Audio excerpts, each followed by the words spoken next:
Boa noite a todos. Sejam bem-vindos a mais um vídeo aqui do canal da Fraternidade Espírita Candeia de Maria. Meu nome é Jailson, sou trabalhador aqui da casa e vou fazer a reflexão dessa noite. Hoje a gente vai falar um pouquinho sobre a vida após a morte, mas não tanto sobre o que acontece mais lá para frente, mas sim dos momentos mais próximos ali depois do desencarne. Se eu fizesse a pergunta para vocês hoje, se eu desencarnasse hoje, o que vocês acham que aconteceria? Algumas crenças vão dizer que a gente continuaria dormindo, esperando pelo juízo final, pela vinda de Jesus. Alguns outros diriam que não acontece nada, porque aqui a vida começa na matéria e termina na matéria. E alguns diriam que a gente voltaria para um todo cósmico, um Deus onde a gente faz parte dele e volta para esse todo. E alguns, que as crenças mais comuns aqui no nosso país, diriam que a gente vai para o céu ou vai para o inferno. Ou talvez ali para o purgatório, esperando essa definição. Se eu fui bom para ir para o céu ou se eu fui ruim ao ponto de arder no inferno, para sempre. A doutrina espírita ela traz uma visão um pouquinho diferente disso tudo, Ela diz que a morte ela não acaba com a sua vida continua. O nosso espírito ele é um espírito imortal, A partir da criação do nosso espírito por Deus, a gente não morre mais, É uma vida imortal, só que é uma vida de evolução.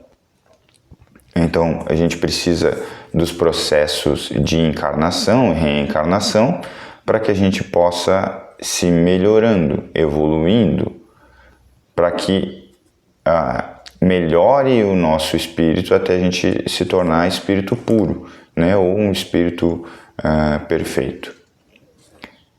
E aí, precisa passar por esse processo da reencarnação. E essa reencarnação, esse período que a gente vive aqui na Terra, ele é finito, por conta do nosso corpo, que é perecível. A gente vai viver aí, quem tiver um pouco mais de necessidade de passar mais tempo aqui, passa mais tempo. Quem tem uma necessidade de passar menos tempo, passa menos tempo. Mas o desencarne, ele vem para todo mundo. E aí o que acontece depois desse desencarne? Para a doutrina espírita, simplesmente é uma mudança de plano, uma mudança de nível aí da parte espiritual. A gente deixa de estar no mundo material e passa a estar no plano espiritual, com um outro corpo que a gente chama de perispírito. E esse perispírito ele está ligado ao nosso corpo material. E a partir do momento que existe a morte do corpo físico, orgânica, a gente vai se desprender, se desligar. Só que esse desligamento, ele não é tão simples e ele não é tão rápido, dependendo do grau de evolução do espírito e do apego que ele tem à matéria. Então, a doutrina espírita, lá no Livro dos Espíritos, ela explica que o desencarne não é como desligar a luz, apertar o interruptor, estava vivo, desencarnou, apagou, apertou o interruptor e acontece o desligamento do perispírito do corpo. É um pouquinho mais longo, Tem um processo de desligamento, é como se o nosso corpo e o perispírito estivessem ligados lá pelas células mesmo, a nível celular. E existem vários fiozinhos, e esses fiozinhos eles vão sendo desligados por uma equipe espiritual que trabalha nessa parte do desligamento. Só que esse processo ele vai depender muito do tipo de morte também. Então a gente pode ter uma morte um pouco mais lenta, às vezes por uma questão de uma morte natural, uma morte por velhice, onde esse desligamento ele vai sendo feito, né, de forma gradativa. Existem situações em mortes, por exemplo, mais violentas, né, no caso de um acidente, ou às vezes no caso até de um suicídio, que esse desligamento ele é mais automático, então os fios se rompem de uma forma mais rápida, só que esse tipo de desligamento ele é traumático para o perispírito, né, para o espírito que tá desencarnando. Então, nesses casos, diferentemente de uma morte mais lenta, a forma que a gente vai despertar no plano espiritual, ela vai mudar. Então, se foi uma morte gradual, lenta, né, às vezes por conta de uma doença ou de uma morte natural por velhice, e esse desligamento foi feito mais lento, o despertar ele é mais tranquilo, né, mais fácil de se perceber como desencarnado, é mais fácil de receber o auxílio, de estar mais aberto e propício a receber esse auxílio, né, preparado para receber. A morte, quando esse desligamento ele acontece de forma muito abrupta, muito rápida, é traumático para o espírito, né? E esse trauma ele vai se mostrar, né? Por conta desse trauma, no plano espiritual ele vai se mostrar um pouco mais confuso, né? Ele vai ter um pouco mais de dificuldade de perceber que está desencarnado, às vezes nem percebe que desencarnou. E ele vai passar por um momento de desequilíbrio maior, uma confusão maior. E a própria espiritualidade vai ter um pouco mais de dificuldade de se aproximar desse espírito para auxiliar ele nesse momento, né, do desencarne. E de encaminhar também, né, para o auxílio. Então, percebam que a gente vai ter... que durante esse processo o espírito ele continua, né, muitas vezes próximo do corpo, só que aí ele vai ter, dependendo da forma que foi o seu desencarne e também dependendo do estado moral desse espírito, ele vai ter um pouco mais de dificuldade ou não de entender a sua situação e de como lidar com essa situação também. Dentro da literatura espírita, né, dentro de alguns livros que falam sobre o plano espiritual, a gente tem André Luiz, a gente tem Manuel Filomeno de Miranda, e também tem alguns livros lá que para muitos espíritas foi o início, né, desse entendimento de como era o plano espiritual, que são os livros lá, Violetas da Janela, né, O Voo da Gaivota. E ali a gente tem um exemplo bem claro de uma morte que foi um desligamento muito tranquilo.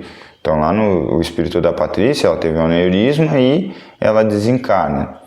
E ela já acorda no plano espiritual em um hospital. Então ela já estava recolhida, já estava com, né, ela já tinha o entendimento que ela tinha desencarnado, né? É claro, né, ela precisa de um tempo também para se acostumar com a ideia e tudo mais, mas foi um desencarne tranquilo.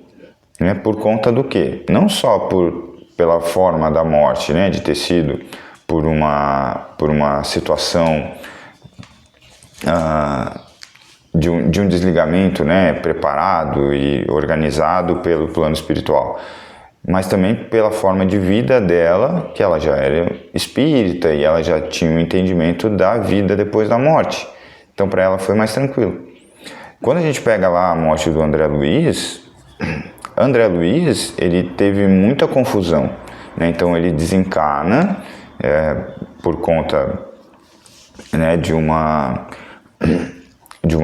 doença, e aí ele, no plano espiritual, ele teve dificuldade para entender até que ele estava desencarnado. Então no primeiro momento ele nem percebe que ele desencarnou. Ele não entende o que está acontecendo, ele é acusado de ser um suicida, né? Um caso, como a gente já falou, né, como a doutrina traz, que ele é considerado um suicida inconsciente, né, porque por conta da forma de vida, né, da bebida, do fumo e da forma que se alimentava. Então, falta de cuidado com o seu próprio corpo físico, né, então ele é considerado dessa forma, né, um suicida inconsciente. E ele teve muita dificuldade, ele passou por um período muito grande no umbral, né, de anos ali no umbral, até ele conseguir se equilibrar novamente, mentalmente, né, para que aí sim a espiritualidade pudesse se aproximar dele e auxiliar ele nesse processo aí do pós-desencarne. Então notem que ele ficou bastante tempo ali por conta dessa confusão mental, desse não entendimento dele, né, do grau de evolução moral dele e do entendimento que ele tinha do que era o pós-vida, né? Então, a gente fica pensando, né, às vezes, para aquele que não acredita em nada do que, né, que não acontece mais nada depois da morte, que a morte, quando acaba aqui, esse cara, quando ele despertar no plano espiritual, desencarnado, ele não vai acreditar que ele está desencarnado, porque na mente dele a morte acaba tudo. Então, se não acabou tudo, ele continua vivo. Para ele não vai fazer sentido que ele desencarnou. Então, vai existir uma confusão grande, um problema bem grande, né, para a espiritualidade auxiliar, né, esse espírito, porque na visão dele ele continua vivo, porque a morte deveria acabar com tudo, né, deveria finalizar. E aí é que vai acontecer, vem surgir um outro problema, que é a morte quando a gente tem um apego muito grande. Né? Quando tem um apego muito grande à materialidade, um apego muito grande ao corpo, seja, né, por conta à matéria, seja por conta do apego ao dinheiro, apego aos bens materiais, ou apego ao próprio corpo mesmo, né? A gente vai ter uma dificuldade aí, além de entendimento de que está desencarnado, a gente vai ter uma dificuldade também até do desligamento desse espírito do corpo. Então, esse processo do desligamento, do fiozinho por fiozinho, né, esse desatar um nó aí, como o Kardec coloca no Livro dos Espíritos, né, que é como se estivesse desatando um nó e não cortando ele. Esse desatar o nó, para esse espírito que é muito ligado à matéria, vai ser mais difícil. Então, muitas vezes a gente vai ter, né, em algumas literaturas também, a gente tem o espírito que está ali, né, ele já está acontecendo velório e ele está preso ali no corpo. Está acontecendo, às vezes, até o sepultamento já, e ele está lá preso ao corpo. Então ele relata que ele percebe o corpo em decomposição, mas ele está preso ali ainda. Então notem que a forma que a gente vai, a experiência que a gente vai ter do desencarne, ela está muito mais ligada à forma que a gente vive a nossa vida aqui, né? Então percebam que não é exatamente o momento do desencarne que vai definir, né, de que forma que eu vou estar no plano espiritual, né? O que vai definir a forma que eu estarei no plano espiritual desencarnado é a forma que eu vivo a minha vida aqui, né? São os nossos momentos aqui, é o quanto eu me apego às minhas coisas, às coisas materiais, ao meu dinheiro, ao meu carro, à minha família até, né? Porque a gente fala tanto, né, sobre o apego e muitas vezes a gente tem a dificuldade de entender que desencarnou e de aceitar que desencarnou, porque, nossa, não, porque a minha família ainda está aqui, porque os meus filhos, porque a minha esposa, porque o meu marido, né? E por mais que seja duro a gente falar que a gente precisa desapegar desses elementos, a gente realmente precisa se preparar, né? Não amar menos, né? Como a gente costuma brincar, né? Tem que amar menos para desapegar um pouco, mas não. É entender, amar os nossos próximos e conquistar as nossas coisas, desde que seja de forma honesta, através do nosso trabalho, né? Para proporcionar para os nossos até uma vida confortável aqui na Terra, mas isso não pode se tornar um apego, né? Porque se apegar a essas coisas, né? E pensar que sem essas coisas eu não consigo sobreviver, não consigo viver, vai fazer com que no plano espiritual, a partir do momento que eu desperte, eu leve esse sentimento também. Que sem as minhas coisas materiais, sem a minha família próxima, eu não consigo viver. E aí eu desencarnei. E aí como eu vou viver no plano espiritual sem as minhas coisas? E aí começa a gerar esse problema, né? Eu vou me apegar às coisas aqui, eu vou ficar ligado ao meu corpo, às vezes eu vou ficar ligado à minha casa, eu vou ficar ligado à minha família, e às vezes eu vou começar a atrapalhar a vida deles. Eu vou ser um obsessor, às vezes, da minha família, por conta justamente do meu apego a elas. Eu vou estar fazendo mal para elas achando que estou fazendo bem, né? Por conta de um pensamento meu, que acaba sendo um pensamento egoísta. Então percebam que a nossa vida, né, no plano espiritual, ela vai estar definida justamente pela forma que a gente vive a nossa vida, né? Mas assim, para ninguém ficar também tão assustado, né? Nada acontece, né, sem o amparo da espiritualidade, né? Deus, ele cria as leis, mas ele é um pai amoroso, né? E existe no plano espiritual, então, essas equipes de auxílio. A gente pode ver nos livros do André Luiz, né, que ele acaba fazendo parte de algumas dessas equipes de auxílio, justamente porque ele tinha esse projeto, né, esse trabalho para fazer com o Chico Xavier, de trazer como é o plano espiritual, né? Então ele não é todo mundo que vai fazer tudo isso que ele fez, né? Ele não de passar por todas essas etapas aí, né, e escrever sobre tudo isso. Ele precisava passar por todas essas etapas aí, mostrar, né, as casas de auxílio, os postos de socorro, as colônias como o Nosso Lar, que são colônias no espaço ainda, né, no plano do umbral, né, que servem para acolher esses espíritos, né, em dificuldade. Então ele passa por todas essas equipes e esses locais de socorro, justamente para mostrar para a gente que a gente não está desamparado, né? No plano espiritual, a partir do teu desencarno, tu não está desamparado, né? Então existem equipes que vão auxiliar desde o desencarne até auxiliar aquelas pessoas que estão em sofrimento.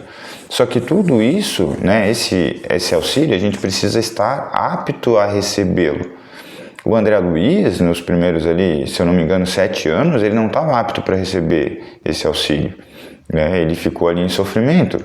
Ele ficou entendendo esse processo ainda de estar desencarnado, né? Ele estava ainda nesse processo de entender o porquê que ele estava sofrendo, até ele despertar e entender que ele estava assim desencarnado e que ele precisava seguir com a sua vida. E a vida é no plano espiritual. E aí ele pôde receber o auxílio. E aí a gente vai ver, né, nas suas próprias obras, até nas obras do Manuel Filomeno de Miranda, que tem muitos espíritos ali que às vezes eles estão em sofrimento e estão pedindo auxílio, mas eles não estão preparados para receber o auxílio ainda. Às vezes esse pedido de auxílio, ele não é por conta de um arrependimento ou de já perceber que ele precisa se melhorar, ele precisa ter o despertar do plano espiritual e começar a seguir a sua vida. Ele só quer, às vezes, acabar com o sofrimento. Então ele está ali em sofrimento, ele só está pedindo ajuda para acabar com o sofrimento. Só que ele ainda está com os mesmos pensamentos. E isso a gente tem que levar sempre para a nossa vida, de que no plano espiritual a gente só vai mudar de esfera física, né? A gente sai do plano material e a gente vai para o plano espiritual. Só que a gente continua sendo a mesma pessoa, o mesmo espírito. A gente vai ter um despertar de percepção no plano espiritual, mas a gente continua com a mesma evolução moral. Então o Jailson que desencarnar hoje, ele vai ser o mesmo cara no plano espiritual, com as mesmas virtudes que conseguiu desenvolver aqui, que não são muitas, e vai ter os mesmos as mesmas manias, o mesmo aprendizado que construiu durante a vida, mas também vai ter os mesmos defeitos, as mesmas dificuldades, né? E isso tudo a gente leva para o plano espiritual. Então, quando a gente fala, né, do despertar e desse processo do desencarne, talvez a pergunta não é muito só o que vai acontecer comigo quando eu desencarnar, mas talvez a pergunta que a gente deva fazer é como eu estou vivendo hoje? Como eu estou vivendo agora? E se acontecesse o meu desencarne hoje, eu estaria tranquilo para enfrentar isso? Eu acho que essa é a maior pergunta que a gente precisa fazer, né, quando a gente pensa no desencarnar, né? Se eu estarei em paz, se eu estaria em paz se o meu desencarne acontecesse hoje, né? Enfim, é uma forma de a gente pensar, uma forma de a gente se preparar para esse momento que vai acontecer para todos. E só, né, Deus sabe o momento de cada um. Espero que a reflexão tenha sido boa, tenha sido positiva para todos. Uma boa noite, uma boa semana e até semana que vem.